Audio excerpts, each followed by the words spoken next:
یہ یہاں سے اس بات سے کہ 2 سال تک جو ہے نا وہ دودھ چھوٹنے میں لگتے ہیں، کہ جو رضائیت کا رشتہ ہے یا رضائیت کے جو قوانین لاگو ہوں گے وہ اس بچے پر ہوں گے جس نے 2 سال کی عمر تک، یا کچھ علماء کرام نے، ائمہ کرام نے 2.5 سال کی لمٹ لگائی ہے 30 منتھس، کہ 30 منتھس کی عمر تک جس بچے نے آپ کے ساتھ یا آپ کی ماں کا دودھ جس نے پیا ہے تو وہ رضائیت کا دونوں کا رشتہ ہو جائے گا. لیکن اگر اس عمر کے بعد انہوں نے جو ہے وہ اس عورت کا دودھ پیا ہے تو پھر اس پہ رضائیت کے رشتے یا وہ والے قوانین لاگو نہیں ہوں گے. تو یہ ایک امپارٹنٹ نقطہ تھا، میں نے سوچا کہ اس کو ساتھ میں ہائی لائٹ کرتا چلوں. دوبارہ رپیٹ کر دیتا ہوں کہ اگر ایک بچے نے اپنی ماں کا دودھ پیا ہے اور اسی دوران ایک اور جو کہ بایولوجیکل چائلڈ نہیں ہے لیکن وہ اس بچے نے اسی ماں کا دودھ پیا ہے 2 سال کی عمر سے پہلے یا 2.5 سال کی عمر سے پہلے تو وہ دونوں بچے آپس میں بہن بھائی ہو جائیں گے، ان کا رضائیت کا آپس میں رشتہ ہو جائے گا اور وہ ایک دوسرے کے لیے محرم ہو جائیں گے، یعنی کہ وہ آپس میں شادی نہیں کر سکتے. لیکن اگر اس ایج بریکٹ کے بعد اس بچے نے دودھ پیا ہے تو پھر رضائیت کا رشتہ ان کا نہیں بنے گا اور رضائیت کے قوانین ان پر امپلیمنٹ نہیں ہوں گے. اچھا جی، پھر وہ اسی ٹاپک کو ہم اسی سبجیکٹ کو آگے چلا رہے ہیں جی، کہ والدین کے مذہب کو کس حد تک فالو کرنا ہے. پھر آیت نمبر 20 اور 21 میں اللہ تعالیٰ فرماتے ہیں کہ اس پر حال یہ ہے کہ انسانوں میں کچھ لوگ ہیں جو اللہ کے بارے میں جھگڑتے ہیں بغیر اس کے کہ ان کے پاس کوئی علم ہو یا ہدایت یا کوئی روشنی دکھانے والی کتاب. اور جب ان سے کہا جاتا ہے کہ پیروی کرو اس چیز کی جسے اللہ نے نازل کیا ہے تو کہتے ہیں کہ ہم تو اس چیز کی پیروی کریں گے جس پر ہم نے اپنے باپ دادا کو پایا. کیا یہ انہی کی پیروی کریں گے خواہ شیطان ان کو بھڑکتی ہوئی آگ ہی کی طرف کیوں نہ بلاتا رہے. تو یہ ان لوگوں پر بھی سچویشنلی بھی یہ والی آیات جو ہیں وہ امپلیمنٹ ہوتی ہیں، لیکن دوسری طرف یہ رہتی انسانیت تک ہم ساروں پہ یہ آیات امپلیمنٹ ہوتی ہیں کہ ہمیں غور کرنا چاہیے کہ کیا ہم آنکھیں بند کر کے اپنے باپ دادا کے ریلیجن پر چلے جا رہے ہیں یا ہم نے خود سے کوئی جو ہے اس پہ اپنی کوئی ریسرچ کر کے اپنے دین پر اور اپنے جو ہے قرآن پہ ہم نے ریسرچ کر کے دیکھا ہے کہ واقعی ہم جس راستے کے ہم فالوور ہیں وہ درست ہے یا نہیں. تو یہ مین ہمارا جو تھا مرکزی خیال اس صورت کا وہ ختم ہوا. یہ 2 سبجیکٹ تھے.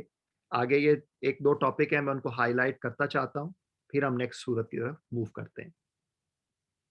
تو قرآن پاک کے حوالے سے اللہ تعالیٰ نے آیت نمبر 1 سے 5 میں فرمایا الف لام میم، یہ کتاب حکیم کی آیات ہیں، ہدایت اور رحمت نیکوکار لوگوں کے لیے جو نماز قائم کرتے ہیں، زکوٰۃ دیتے ہیں اور آخرت پر یقین رکھتے ہیں. یہی لوگ اپنے رب کی طرف سے راہ راست پر ہیں اور یہی فلاح پانے والے ہیں. ٹھیک ہے نا جی، کہ جو بھی شخص نماز قائم کرے گا، زکوٰۃ دے گا اور آخرت پر یقین رکھے گا وہ اللہ کی جو اس کتاب ہے نا اس سے ہدایت پائے گا اور ہمیشہ فلاح کے راستے پر چلتا چلا جائے گا. تو یہ کارڈینل جو ہیں ایمان کے پلرز ہیں، ان پر عمل کرنا اور پھر قرآن پاک پر جو ہے اس کی ہدایت پر غور کریں گے تو پھر ہم سیدھے راستے کی طرف چلتے چلے جائیں گے. جو کوئی شکر کرے اس کا شکر اس کے اپنے لیے ہی مفید ہے، اور جو کفر کرے تو حقیقت میں اللہ بے نیاز اور آپ سے محمود ہے. تو یہ شکر کے حوالے سے بڑی اہم آیات ہیں. ہم لوگوں میں سب میں ایک بہت بڑی بیماری پائی جاتی ہے کہ ہم لوگ شکر ادا نہیں کرتے، ہر وقت روتے دھوتے رہتے ہیں. تو اللہ نے یہاں پہ واضح کر دیا ہے کہ جو شکر کرے گا اس کا اسے فائدہ دے گا اور اللہ اس کو اور نعمتیں دے گا. سب سے زیادہ ٹرسٹ وردی فرینڈ کون ہے جی اس پوری دنیا کے اندر؟ جو شخص اپنے آپ کو اللہ کے حوالے کر دے اور عملاً وہ نیک ہو، اس نے فی الواقع ایک بھروسے کے قابل سہارا تھام لیا اور سارے معاملات کا آخری فیصلہ اللہ ہی کے ہاتھ میں ہے. تو اللہ تعالیٰ نے پھر دوبارہ اس چیز کو ریٹریٹ کیا ہے جی کہ بیسٹ فرینڈ اگر آپ کو اس پوری دنیا کے اندر چاہیے ہے یا موسٹ ٹرسٹ وردی اگر آپ کو کوئی سہارا چاہیے تو وہ اللہ کی ذات ہے، اس کے سوا کوئی اور نہیں. یہ اللہ تعالیٰ نے غیب کے ویسے تو بے تحاشا غیب کی باتیں ہیں جو اللہ کے سوا اس کائنات کے اندر کوئی بھی نہیں جانتا، لیکن یہاں پہ اللہ تعالیٰ نے چند ایک مثالیں دی ہیں آیت نمبر 34 کے اندر. اس گھڑی کا علم یعنی کہ قیامت کا علم اللہ ہی کے پاس ہے.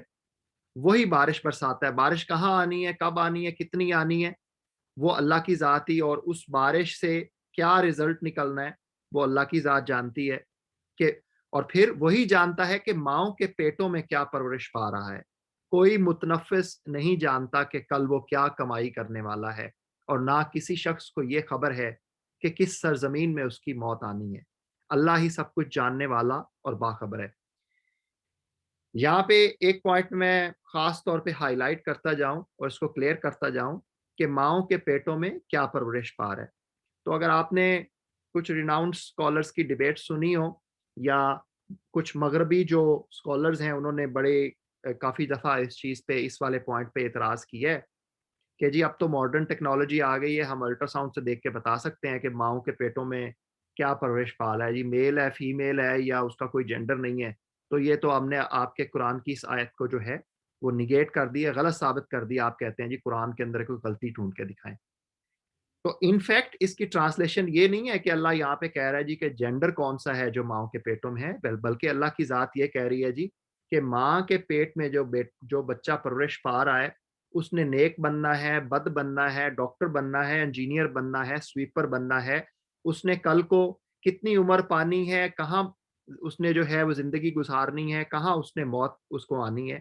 یہ سارے کے سارے جو غیب کے علوم ہیں وہ رب کی ذات کے سوا کوئی نہیں جانتا.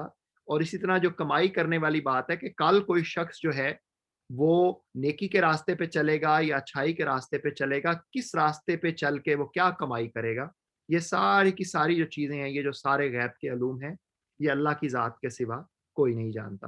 تو یہ دیکھیں ہمارے ہاں یہ ایک بہت بڑا مسئلہ ہے. لوگ جو ہیں وہ پیروں, فقیروں, جنوں اور ان چیزوں کے پاس جاتے ہیں غیب کی باتیں معلوم کرنے کے لیے, جی کیا ہونے والا ہے اور فلاں چیز کیسے ہے. اللہ نے واضح طور پہ بتا دیا ہے جی کہ غیب کا جو علم ہے وہ میری ذات کے سوا کسی کے پاس نہیں ہے. جنوں کی بھی اگر ہم مثال لے لیں تو آپ کو پتہ ہے کہ حضرت سلیمان علیہ السلام جو ہیں, میرا خیال ہے کہ 2 سال یا 3 سال تک وہ وفات پا گئے تھے جب وہ ہیکل سلیمانی کی تعمیر کروا رہے تھے. تو جن جو ساری کنسٹرکشن کا کام کر رہے تھے انہیں اس وقت تک پتہ نہیں چلا جب کہ حضرت سلیمان علیہ السلام جو ہیں وہ ٹرمائٹ لگنے سے, ان کی جو لاٹھی جس پہ انہوں نے سر رکھا ہوا تھا وہ ٹرمائٹ لگنے سے وہ گر گئے, وہ لاٹھی ٹوٹی تو وہ نیچے گرے. اس وقت تک جنوں کو بھی نہیں علم ہوا تھا کہ حضرت سلیمان علیہ السلام جو ہیں وہ وفات پا چکے ہیں. تو غیب کا علم جو ہے وہ رب کی ذات کے سوا کسی کے پاس نہیں. تو یہ لاسٹ ہمارا سبجیکٹ ہے جی سورہ لقمان کا, کہ زمین میں جتنے درخت ہیں اگر وہ سب کے سب قلم بن جائیں اور سمندر دوات بن جائیں جس سے 7 مزید سمندر روشنائی مہیا کریں, تب بھی اللہ کی باتیں لکھنے سے ختم نہیں ہوں گی. بے شک اللہ زبردست اور حکیم ہے. تو یہ رب جو ہے اس کی جو کاریگری اور اس کے جو معجزے ہیں اور جو اس کی تعریفیں ہیں وہ کبھی بھی ختم نہیں ہو سکتی, رہتی دنیا تک وہ چلتا رہے گا. تو ابھی ہم جو ہیں اپنا آج کا سیکنڈ پارٹ جو ہے اس کی طرف چلتے ہیں.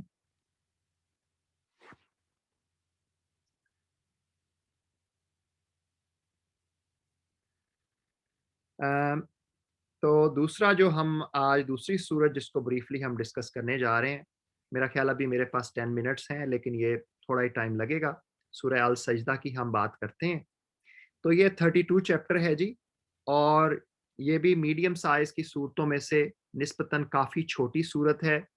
اس کی 30 آیات ہیں اور یہ بھی ساتھ ساتھ یہ والی صورتیں نازل ہوئی ہیں, سورہ لقمان, سورہ سجدہ. اور امپورٹنٹ بات جو آپ ہم سب کو پتہ ہونا چاہیے, حضرت محمد صلی اللہ علیہ وسلم کی فیوریٹ صورتوں میں سے یہ والی صورت ہے, اور وہ فجر کی نماز میں اس کی پہلی رکعت ہے یا دوسری رکعت ہے, مجھے شاید یہ کنفرم نہیں ہے, پہلی رکعت ہے شاید, اس میں یہ والی صورت کی تلاوت کرتے ہوتے تھے.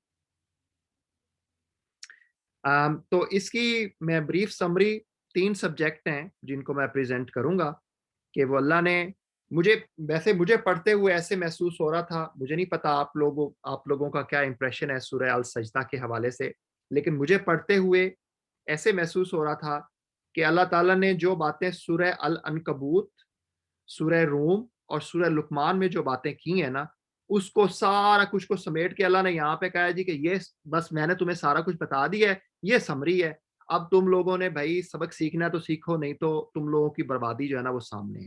تو مجھے ایسے محسوس ہوا ہے کہ اللہ تعالیٰ نے پچھلی جو 3 صورتیں ساتھ ساتھ نازل کی ہیں نا، اس سارا کچھ کا لب لباب کر کے اللہ نے یہاں پہ بتا دیا ہے کہ جو کتاب ہے اس کو بھی میں نے اتارا ہے، جو کہ ان کا بڑا اعتراض تھا کفار کا۔ پھر اللہ نے کہا ہے کہ ہر چیز کو بنانے والا بھی میں ہی ہوں، اور تم لوگوں کو دوبارہ اٹھانے اور اپنے سامنے حاضر کرنے والا بھی میں ہی ہوں گا۔ تو آئیے آگے چلتے ہیں جی، انہی 3 نکات کے بارے میں بریفلی بات کرتے ہیں۔ الف لام میم، اس کتاب کی تنزیل بلا شبہ، اچھا یہ جو الف لام میم یا الف لام میم را یا یہ جو لوحے قرآنی ہیں، اس پہ کبھی غور کیجئے گا۔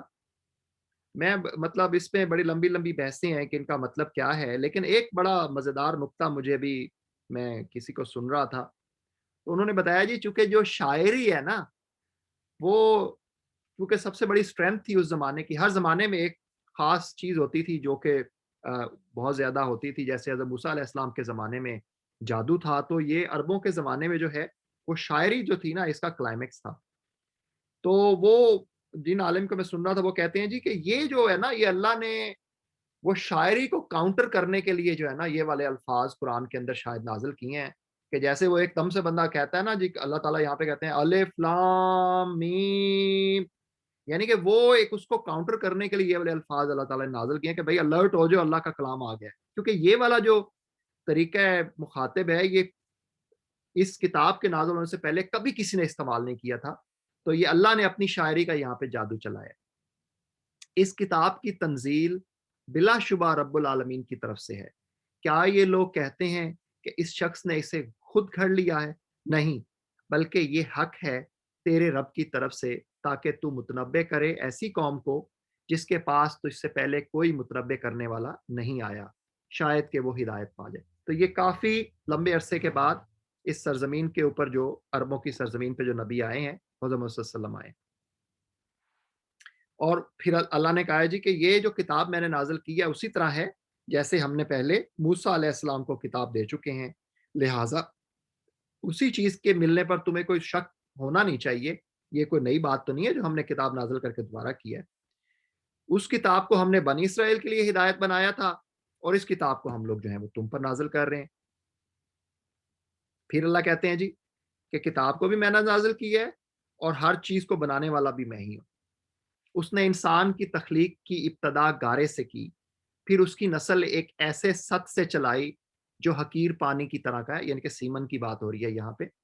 پھر اس کو نک سکھ سے درست کیا اور اس کے اندر اپنی روح پھونک دی، اور تم کو کان دیے، آنکھیں دیں۔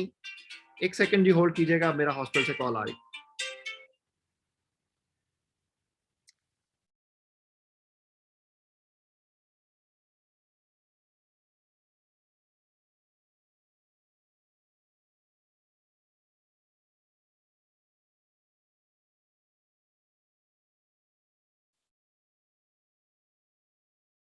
السلام علیکم جی سب کو۔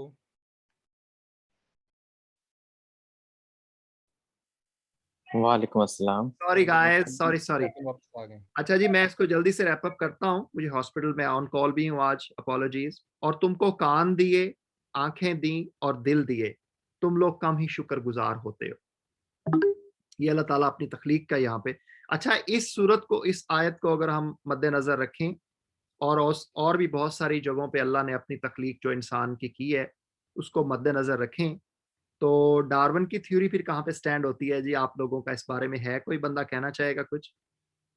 کیونکہ ڈارون نے تو کہا جی کہ جو ہے نا بندر سے بنا ہے انسان۔